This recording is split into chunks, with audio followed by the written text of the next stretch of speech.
I've been doing more and more recording at the Lobro Studios at Timbre, is what we're coining it. Timbre, you can taste their wines in Arroyo Grande. They make their wines in San Luis Obispo in the Lobro neighborhood. And it has been like just a perfect studio situation to have people come and record intimately. And this conversation was one of the first that we started doing with regularity at the Lobro Studios at Timbre. Much love to Josh and Chiasa from Timbre, timbrewinery.com. As far as this episode, I was excited to sit down and I'm excited to share my conversation with the remarkable Debby Baldwin Mann, wine pioneer, community leader, entrepreneur, to hear her story of hustle, resilience, growth, reinvention in the heart of Paso. Now, as the co-founder of the iconic Justin Winery, Debby helped pioneer Paso's wine culture, even the food culture. She's also the visionary behind Paso Market Walk today and Montecito's Coast Village Walk. In addition to being a fascinating and successful businesswoman, she's also a cancer survivor. Started what is now the Cancer Support Community, a worthy and fantastic organization making a real impact. She was great to chat with, and I really enjoyed our time together. And before we embark on that, I want to talk about something very personal, and that is your barrel aging journey. Where is your barrel at right now? These are the type of questions one asks another when they're in the Private Barrel Club at Tin City Distillery. The Private Barrel Club lets you experience the art of crafting your own whiskey barrel, sharing the journey, and tastings with friends as it ages. Members enjoy priority access to the exclusive Private Barrel Club lounge, special events, even an opportunity to host a private party when it's time to bottle your creation. Plus, enjoy 15% off while you're hanging out at the distillery. Ready to begin your barrel aging adventure like I was? Visit tincitydistillery.com when you are ready to start your barrel aging adventure like I was. tincitydistillery.com, and check out their Private Barrel Club and let them know you heard them on The Pour with Adam Montiel. Here, we taste it, we spill it, we leave it all on the table. It's The Pour with Adam Montiel. Cheers. Cheers. 92. Yeah, to 92. These are some incredible wines that this is thrown down now. Our fifth year. Really? Of making wines now. Yeah. How often do you get into some of these old wines? When I have company over. Yeah. You know, Fun to they're whip them out, special. be like, yeah. Yeah. Big time. Let's go back to when you and Justin first started building the winery. At that time, Paso was still finding its footing as a wine region. What did it feel like to be part of that early wave? And were there moments where you thought, this might not work? And how did you push through those? Just believed. We had such a belief in the whole system. We were bankers in LA, and we were going to start a family, and we wanted to raise our kids in the country. He had the land and was trying to figure out what to do with it. And so we said, let's do this. So you already had the land.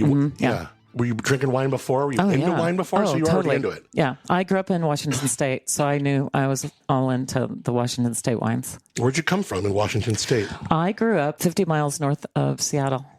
My dad was in the Navy, and he was a district operations supervisor at Sandpoint Naval Air Station, which is not there anymore. But then after he retired, he moved us to the country.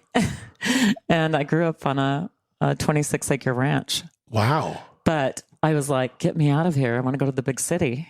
Were you always like a big city girl at heart? No, well, I just grew up in the country, so I wanted to evolve. After college, I moved to LA. Thought that I was going to be a city girl, and then I met him, and we went back to the country. And I'm like, what am I doing here?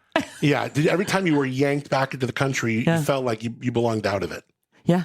In those times growing up. But I will tell you, Paso was a great place to live and raise a family. And we traveled, a ton. So I got the shot in the arm for the city. Yeah. And again, you really kind of dove in. I mean, you dove into the community very deeply. Yeah. Is that something that you've always been kind of, no matter where you are, you just kind of want to have that connection to the community like that? No. We just knew that we had to, if we didn't sell wine, we didn't eat, because we didn't come from money.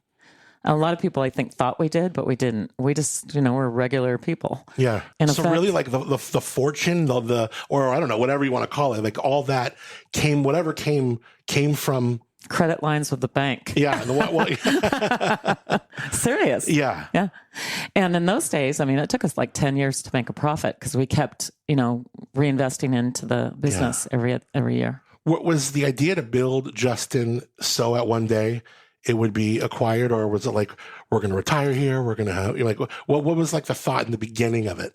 I don't think you ever, well, certain people probably do, but I think that we just wanted to keep it, and grow it. And when it got to be big, it wasn't as fun for me. Yeah. Somebody came to us. We didn't put it up for sale. It probably wasn't the first offer either, though. Huh? No. I'm sure you got, no, because you guys were these early pioneers of, first of all, blends, right. So you guys are taking these names and giving them these creative names, and rather than calling it, Syrah, Cab, and a bunch of things that you probably can't pronounce, we're going to call it isosceles or something, fun, and we're selling and distributing all over the country. Yeah. Well, we recognized that if we wanted to grow it, we really needed to bullet the brand out there. And we went and got into contract with a marketing company called San Francisco Wine Exchange up in San Francisco. And they had distributors across the country that we basically, got into bed with immediately. Yeah. Even we were making like 5,000 cases of wine, and we hired a sales manager. So we had big picture ideas. Kind of getting it out there. Yeah. I mean, were people even thinking in the forms of like DTC then, or was it just like, if we're going to make wine, we got to get it out there? No, we were one of the first direct to consumer brands. Yeah.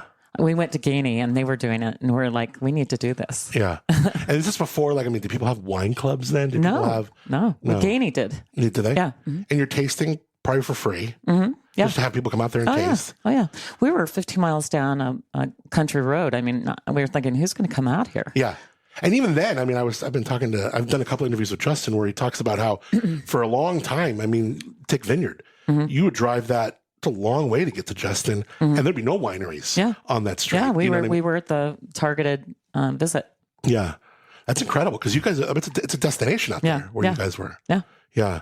So when you look back at what you created, do you feel pride, relief, maybe even some bittersweet nostalgia? If you could do one thing kind of differently, not to change the outcome, but just to see how things might have played out, what do you think you'd do? Oh, I have a great deal of pride in what we accomplished. I mean, it was more than we ever thought. Yeah. I don't think I'd change anything. Yeah. That's pretty incredible. Yeah.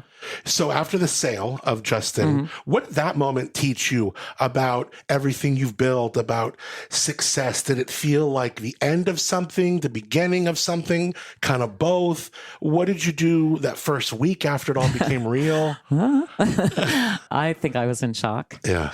We did closing parties with the Resnicks, and there was a lot of that kind of celebratory fanfare stuff. And Yeah. No, it was pretty daunting because, I mean, we worked 80 hours a week all the time. Did you? Yeah. So to not have a job of that magnitude anymore was really kind of stunning for me. Was it almost like a what now type thing? Mm-hmm. Yeah. Mm-hmm. Definitely. Did you kind of wonder, like, okay, how am I going to, did it feel like I need to reinvent, or now it's the opportunity to do X, Y, Z, or? Not at first. Yeah. No, I think it was just shocking. Now, most people might not ever be on the closing end of a transaction like that. Is that just like such a massive moment? I mean, is it pure celebration? Do you go on a big vacation? Is there a ticketed item that you're like, I'm just going to buy that car I've wanted? Or do you do something fun like that? No. No? No. I Well, feel like every time I ask that question to people, it's always a no. It's always the most sexy answer I was hoping for. You're hoping for some big thing. We bought a house in Fiji. No, we really didn't. We had a lot of, great opportunities to travel all over the world. So that wasn't the big ticket. It was more like probably like, what do you do now? Yeah. We were both supposed to work for the business, for a couple of years. That was per the contract. I just backed away, and they honored that decision.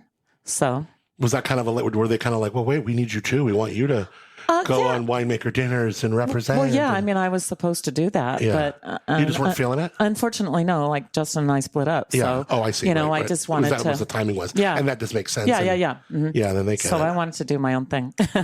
Now, one thing I'm so interested in, you and Justin built this incredible chateau there that became such a symbol of the brand, especially if you got a chance to see it.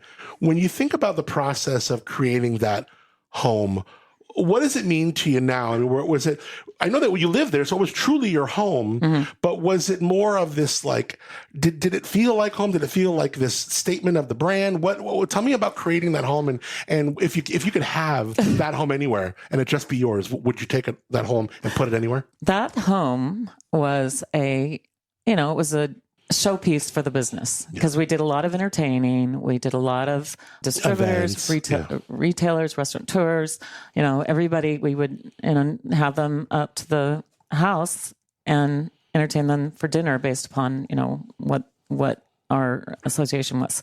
So it was really a part of the business. So to think of having that particular home somewhere else, no, I'm very happy in Montecito. Selling to a major corporation, that's a huge transition. And we talked about kind of this just idea where, like, you just kind of, when those things were happening, how did you kind of feel, what am I going to mold into? What am I going to feel like I want to try and be a part of? Like I said, it was daunting. Yeah. Yeah. I that's the best I can say. It was just like, now what? I don't know. And for a while, I just kind of held steady. But then I love real estate, so I've parlayed my energies into that. I can't wait to talk about that.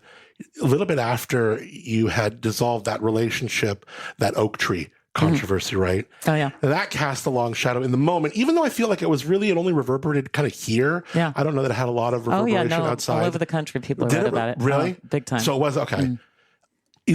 Seeing your name tied to that, not obviously not your first name, but a brand that you had built up tied to it, even though you're not even affected or had anything to do with it. What was those moments like, and how much of a pain in the ass was that, and all of it? Well, I mean, I was not pleased with it. I felt that it was, it didn't reflect well to the respect of other players in town. I to give them a break, they weren't a part of the community like we were. Right. So it probably didn't make that big of a difference at the time. But no, I felt bad. For sure. Yeah. Was that something that was like just indirectly kind of hovering over, or was it just like, well, that's them. What are you going to do? I can't do anything about it. I didn't do it. It has nothing to do with us. Pretty much I was detached. Yeah. Yeah. I had a friend of mine.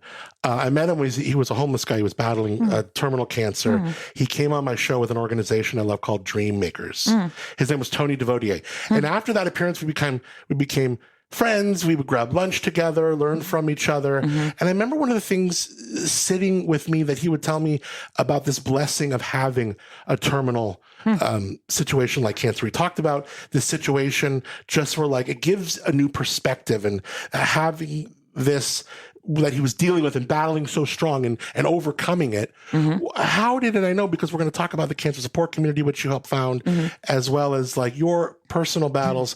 How did, your battles kind of shape the lens in which you look at what's important and what's kind of the lay of the land here? Very much so. Yeah. Definitely. I mean, it was like, got another chance at life and family and friends and what's important, really. Working, every second of the day became very much less important. Yeah. Yeah. So you have been a cornerstone in the founding of that cancer support community. And that's just one example of how you've been super involved. What motivated you at that point to kind of create something so impactful, and how is your own journey intertwined with that? Well, that's a great question. Justin and I both had cancer. We were diagnosed on the same day. Is that right? Yeah, October 9th, 2003. Like, how does that happen? Like, you guys call each other like, hey, I got bad news. Like, no, I mean, we were waiting for the call from his doctor. Yeah. And then I had a mammogram that, turned out to be cancer. And we both were told the same day. So it was bizarre. How did you guys deal with that together? It was totally bizarre. Yeah. Well, we had to take a hiatus from work for 6 months, and we gave it over to our executive team, our winemaker, our marketing director, and our CFO. And we just said, we have to take care of ourselves. You guys have to take care of the company right now. And they did. They did a fabulous job. Yeah. That's really heavy to have to do that. Then, like, be there for each other. And I mean, you're scared, and you're this, and then it's my partner, and all this stuff. And we had little kids, Yeah. Oh my God. How old were the kids at that time? 9 and 12. Wow. Mm-hmm. So when you and Justin go your separate ways, I mean, it's obviously not just a personal dissolvement. It's also like this professional unraveling of this iconic partnership. How did you find your footing again, especially when you'd spent so long building something so deeply intertwined in your personal life? Right. Well, I think, I have my own road to success, and I'm an entrepreneur, and I enjoy working and developing and I love projects. And so I waited about a year or so and got involved with a project down in Montecito. I was looking around for commercial property just to kind of as a diversification of my portfolio. And I wanted to, have it be something I could touch and feel and direct. So I was lucky. I got a property that was off market, right off Coast Village Road. And I have it today. I mean, it's an amazing property. It's a great spot. No, I was looking at, when we were talking on the phone, I was looking it up. And we just did, or last year at World of Pinot or something, I was down there. Yeah. And I was like, I totally was just in the shop, like, a few months ago, so it was like, that's really cool. Yeah. That Coast Village walk. Yeah. And then you kind of modeled that into what we're doing with the Paso Market walk. I tried to tie the names together a little bit just as a prop. I didn't know if I was going to do more or whatever, right. Kind of thing. They're just LLCs. And then what's the idea? Is it like, okay, we want to have a place where mostly eat, mostly gather, gather, stay a little while, see some of the purveyors. And these are people who, have really worthy wares, but maybe not at the level where they can just have their own brick and mortar somewhere. Right. Here's a place where you can enjoy a bunch of them. Right. Well, this particular one in Montecito is, they're pretty seasoned tenants that have been there for years and years. And so, I mean, I took it over and then I re-tenanted, some here and there over the years. But now, have you always been kind of one that likes to create like this? Because I think of like back in the day when I first started hearing about, getting into wine after being in radio here, and that was Deborah's Room. And it was like this fine dining. And really for a long time when it was Deborah's Room to the restaurant at Justin or all the iterations, it has really been a fine dining mecca for SLO County. I mean, you guys were doing it before anyone was doing it. What was it about where like, oh my God, I want to do fine dining. And yes, I think they're going to come all the way out here to get it. How did that whole thing, and what was your influence into that? Well, the truth is, as I said, we entertained a lot of people in the trade, and we always were selling to high-end restaurants, to in big cities, and retailers and distributors that were used to eating fine dining with wines, and our wines showcased really well with good food. Yeah. So we just decided that we were going to create a restaurant where it wasn't even about making money; it was more about promoting the wines. And that's what we did. And then we would have these pairings. And how did you do it? I mean, were people coming out in the beginning? Did it take a while? I mean, was it priced expensive at the beginning? Well, the real truth is we had the Just In. Yeah. And I remember some people were flying in from New York or whatever, and they came in this big Mercedes, and they're like, "Where's your restaurant?" And we said, "We don't have one." And they said, "What? You don't have one? We can't stay here." So that was kind of a defining moment. Yeah, that'll do it. And then, it just evolved from there. Yeah. We hired... So the inn came before the restaurant? Yes. I didn't know that. Yeah.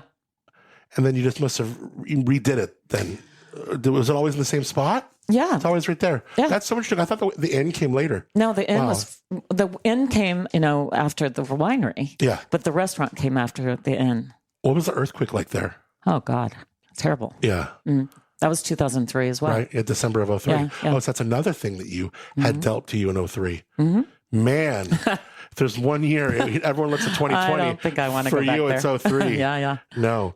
So recently, we've been exploring the concept of wealth in different dimensions. I'll tell you about an interview I had with a guy named Sahil Bloom recently. Financial, emotional, spiritual, like relational wealth.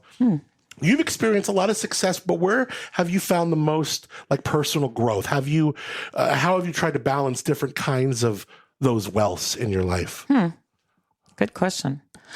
I currently actually working with a life coach who's very much into that. Awesome. My goal is to become the most authentic person I can be, because basically that is what we're here for. And as you go through life and you're promoting this, you're promoting that, you tend to lose who you are because it's all about that, you know? So it's been a good journey. A really That's so neat. Important one. It's so funny that you're talking about this right now because I just literally a day ago interviewed this guy. His name is Sahil Bloom, and he's author, podcast, a whole bunch of things. This book is called The 5 Types of Wealth, and something that really stuck with me. And he talks about like time wealth, social wealth, mental wealth, physical, of course, financial wealth. And he made this point that most people spend their whole lives chasing the wrong kind of success, climbing a mountain only to get to the top and realize that it wasn't really the right mountain to begin with. And one thing that hit me was he talked about defining your own version of enough, because we live in a culture where constantly we're being pushed towards more, but at what cost? So I'm curious, like on your own journey, have you ever found yourself climbing like that wrong mountain in a way? And how do you kind of personally define enough in your life, your career? I think in the flurry of developing a brand like Justin, we were, climbing that mountain so fast we couldn't even look behind. And I think after we sold and I was able to settle down and kind of breathe a little bit, I recognized that, that isn't the most important thing. The most important thing to me is my family, my friends, what I can contribute back to the world. I mean, what's your purpose, right? Right. So, I mean, I'm very fortunate, believe me. I was able to walk away and, reinvest. And I've been lucky. But that's what I learned. Sure. As a woman who's navigated complex business partnerships, acquisitions, public brands, community leadership, what advice do you offer to maybe a young woman entering the industry today in any of these facets? And where do you think, and maybe with something that they should know about something meaningful with regards to that? Don't think that money's everything. Honor the people that go along the journey with you, because you'd never get there really without them. And give back along the way. Yeah. I mean, it's easier to give back when you have the time, because I do right now. I have much more time, and I'm on another cancer board in Santa Barbara. It's good to get involved early, I think. Yeah. Even when you're working super hard. Paso has grown so much since you've arrived. When you look at its evolution, do you see it as a natural progression, or are there maybe parts of its growth that surprise you? Where do you think Paso is headed next? Wow. That's a hard question. I think there's 300 plus wineries. Oh, yeah. But there are a lot of small ones. Yeah. And it's hard for small ones to stay alive and all the, layers. Yeah. What we knew very early on was that you needed to be, in order to be a successful brand, you kind of had to have distribution, and you had to get out there with them and travel along the way. And that's hard for a lot of brands to do. They, the romance of it is like, our vineyard and our tasting room, but that in itself is not a business. It can be, I suppose, but it doesn't have the ability to level up. Now, with the growth of the Paso that we have seen, do you think it's on track to maintain its character while becoming a more prominent destination? And what's the balance, really, of expanding economically, but also staying true to our roots, which I think we've done well with, but I'm sure everyone wants to make sure we do, right? Yeah. Well, we tried to get, when we were there, we tried to get everybody on board with us to, get on the road, and, we're stronger if we have more numbers and that kind of thing. And I still believe that's true. I mean, Napa, for example, very early on had a lot of brands that were in sync with one another that way. I think it's important to have distribution. Yeah. When you guys were forming things, were you thinking of that pie and going, okay, it's going to be 50-50, or what was your natural? Obviously we're leaning, like you said, we got to have distribution, but then obviously you created a very much a destination for direct to consumer people to really love the brand and want to visit it. How did you, was it 50-50 or was it 60-40? How did you kind of weigh your importance? It was more distribution in the beginning, but then certainly the more wine club members we sold, the tables tipped and it became 50-50. I mean, I'm sure it's different for them now. I think they're more of a distribution brand now, but the direct to consumer is huge. If you ever think of Deborah when she first moved here, if you could write a letter to Deborah when she first moved here, to Paso, what would you say to her about what's coming, what to be ready for, what to savor along the way? Oh my God. Well, I remember the first time I came here. Actually, I remember very well. I drove in, Justin drove me in, and we stopped at some grocery store or whatever. And I went, where am I? Where am I? I said, where's the butcher? Where's the baker? Where's the candlestick maker? And that's why I started Paso Market Walk, because I wanted those little businesses to be close by and individualized. So it's kind of funny. That's what young Debby saw. That's so interesting.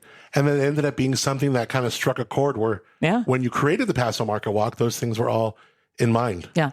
Oh, that's pretty cool. The brand you helped create has taken on a life of its own since you sold. When you see Justin now, what is some, you must feel, and you see it everywhere. Like we went to the biggest wine shop in Bordeaux, and they have a wine bottle for every country. And literally that time, it was literally a bottle of Justin. That's pretty cool. Wow. When you think of just, is it pride, nostalgia, something else? How do you view that chapter? I think it's amazing. Yeah. I'm really proud of what we did and how we launched it for them to take it to the next level. I mean, that was amazing. But I can let go of that. I really have. I'm on another road now. It's in my past, but I'm still proud of it. Yeah. I learned a lot. It's funny. I tell people today that I feel like I have a master's from Harvard in business, because that's really what I learned at Justin. We were all levels. And you couldn't mess up. Right. Can't afford to. Yeah. Paso Market Walk. So how many years have we been into this now? 5. It's exciting because the idea is great. Yeah. And you're seeing this idea pop up in a lot of spaces, whether it's San Luis Obispo or, like you said, you're having a lot of success with your property in Montecito. With everything the way it's going now, tell me where we're at with Paso Market Walk. You got some great names in there. Yeah. You're bringing in some new people. What is the state, and how can people learn more about all the great stuff you got inside there? Well, first of all, certainly to visit, we're at 1803 Spring Street. We occupy a whole acre. Pretty much 19th through 20th on Spring is all you guys. Right. From Finca to In Bloom. Yep. And some great restaurants there, by the way. I know. Super good. Love them. So proud of them. Yeah. It was in the beginning just an opportunity. I looked around. I traveled a lot after I sold the winery, and I looked in different countries and saw these markets everywhere. And then, of course, saw them in America and Napa.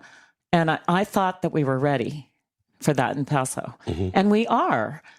We're still growing a bit. And it's like we're not a 7-day-a-week market yet. Now, I know that you bring a lot of value to the city by inhabiting that spot, because you're taking the bustling enthusiasm of downtown and you're bringing it up. You're extending it from not just 12th and 13th, but all the way up to 19th and 20th. Right. And that's really because of you guys, and you have some big names there doing it. What is the dynamic with here? Now we're trying to shape this place, but it's still, the downtown is what the downtown is. So it's still like this kind of chasing but building and chasing and building. Well, we my manager, Jill Alexander, is amazing. She knows everybody in town. She's on all these boards and stuff. And she communicates very well with other businesses, and we kind of work together to promote each other. It's not too different from the wine business. Right.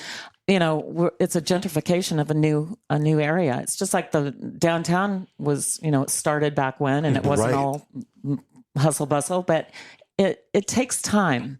And that's what I think I can see better than some others, because you have to keep plugging. You can't stop. You have to be ready to pivot if necessary and do something different. You can't, there's no throwing in the towel. No, of course not. Yeah. And why don't people see that? Is it because things get a little bit hot in the kitchen? They go, Well, I think the economy has been a little difficult in the last 6 months. I think young businesses, certainly, who don't have deep pockets, it's scary. So they have to have a lot of faith. We certainly will try to work together with our team and our people, just like, landlords do downtown. It's just, you got to keep going. Yeah. So many businesses, have really built a great name for themselves in those walls. Yeah. Do we have any space in there? I mean, if you are a business listening, and I mean, is this a good time to make, hey, like, I'd like to learn more about getting in there? No, definitely. We have a couple right now. We have a kind of turning to our 5-year leases are coming up, and we have bakery that's available. That's all built out, and we'd love to have, anybody who wants to do that, come look at us. We have, what do we have, Jill? Yeah, we have full kitchens, obviously. Yeah. 4 kitchens, but we have people that are already signed up for them. We are trying to see about, we have one, I can't say who the name is, but we have one space that's coming up that is available that's straight down the entryway.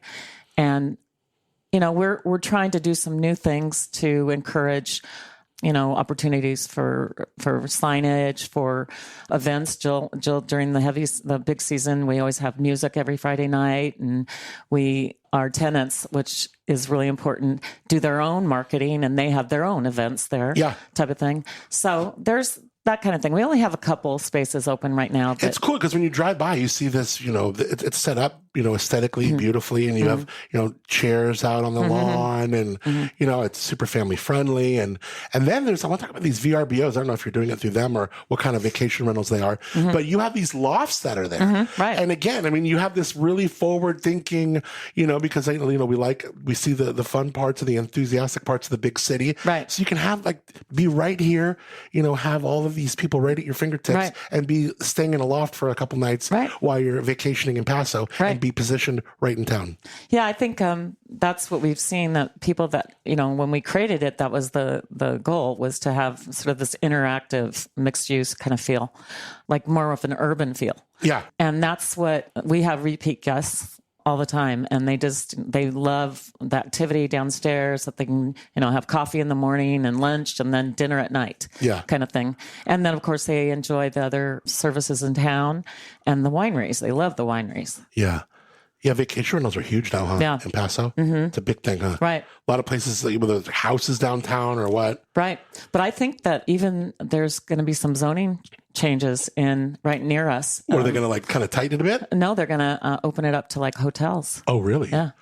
And then because I know that doesn't Tobin James he owns a parking lot right next to you. Yeah.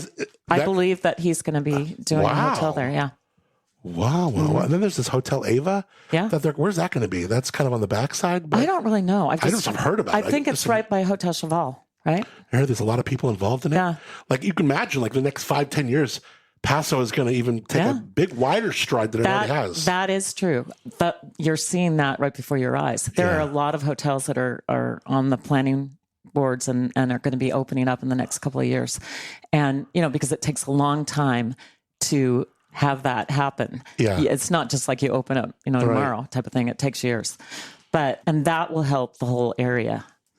So how does Montecito do it? Because Montecito's, it's a nice area. I don't know if it's a tourist area, right? Do they really want a lot of people shopping around? They're really rather locals be there, right? No. They like it both ways. Well, the locals like the locals to be there, but we've got Rick Caruso in town, who's an amazing developer. Is he in town? He built the Miramar. Oh wow! Yeah, and he knows his stuff. Oh, it's a rosewood property. It's absolutely beautiful. He's changing the dynamics of the area. Cool. And I'm for all that. Yeah, no, sure. Some of my neighbors might not be, but there's always, it's a different climate than here. Well, I think especially as, working with the people of Travel Paso and Stacy and their team and stuff, it's you could see there's a real mindfulness of, one, we got to recognize the economic development of what tourism does here. Last year was $2.3 billion.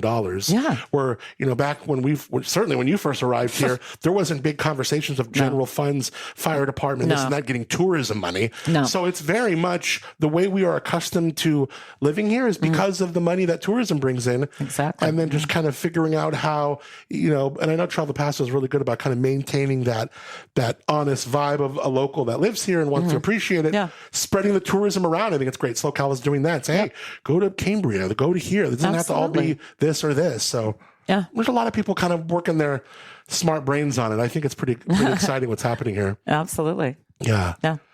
Looking back, what do you hope people really remember, really kind of take in and know about, say, like Paso Market Walk and just, some of the design and the way that these are branded?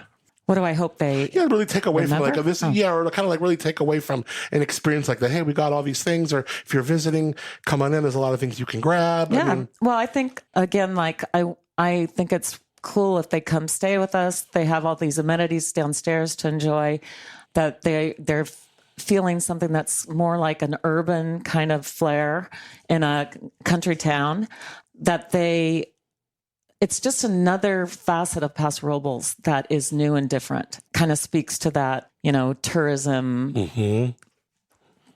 cachet. However, it's very important that we speak to our community too. So, it's both. Yeah. Let's talk about the wines that you brought. So you still have some wines left from the old days. Oh, yeah. And you went deep into the library here. You betcha. Do you have, is there a lot? Like you said 14 years ago, this is a finite amount of wines you have left. I had a couple pallets back then, but not anymore. Yeah. Yeah. I just have some really sweet wines.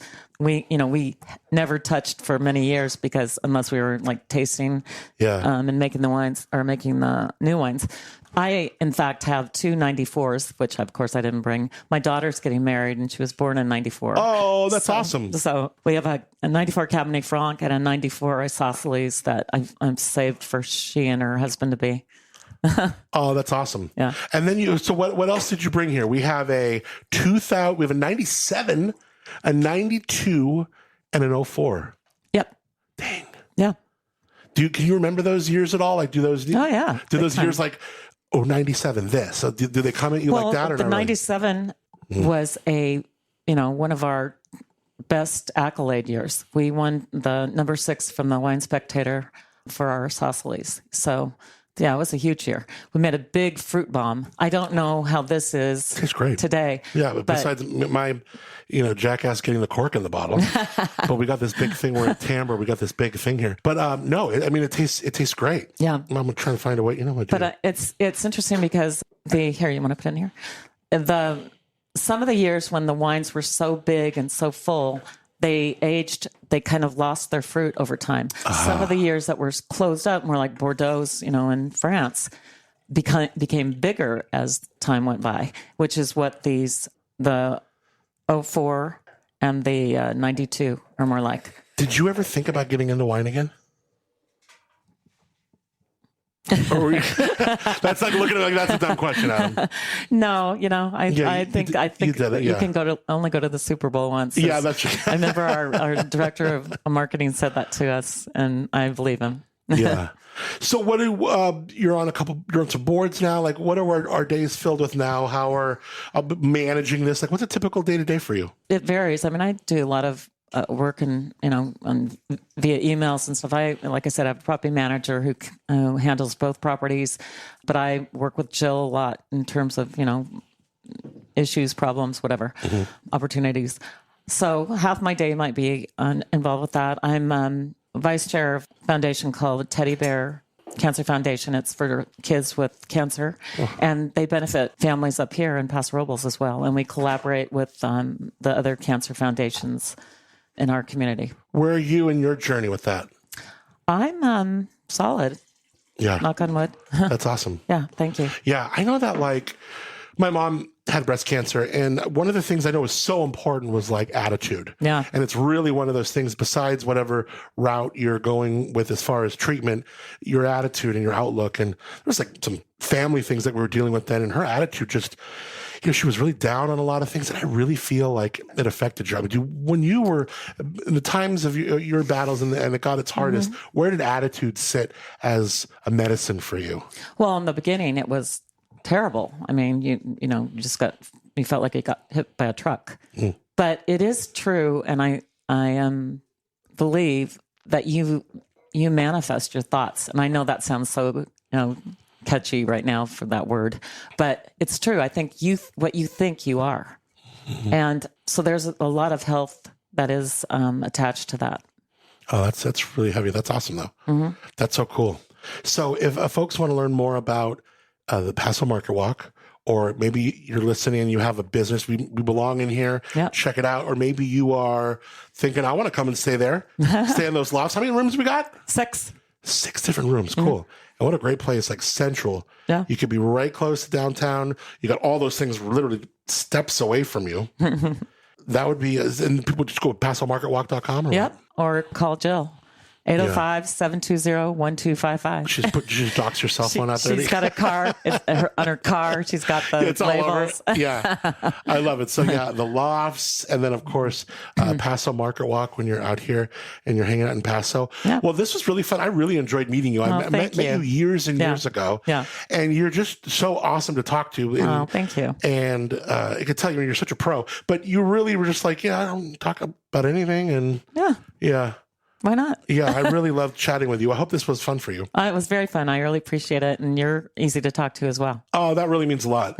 Well, thanks for sharing all this old, like vintage, beautiful library wines. You need a big steak tonight. 97, 1992, and an 04 Isosceles. Who created the name? The Isosceles Reserve. The Reserve. So the Reserve, Isosceles Reserve is our highest end wine. Yeah. And it was from the best lots, the best vineyards. So it was when we had it, it was like we didn't make that many cases. Yeah. I don't know how many they're making today. This 97, like there's fruit there. Like it was totally different than, I think even this 97 is really beautiful. That's justification. So that's a Cab Franc Merlot blend. Yeah. More of like a Saint-Emilion French wine. The Isosceles is a right bank Medoc style. So you like going to Bordeaux? Right bank. Yeah. When was the last time you were in Bordeaux? 2017. Okay, cool. Yeah. Yeah. Like we were talking, visiting, all the incredible Chateau Margaux, Lafite. I mean, whatever. We hit them all up. Yeah. It was like so incredible. The upgrade and all their toys. Different. Yeah. Right.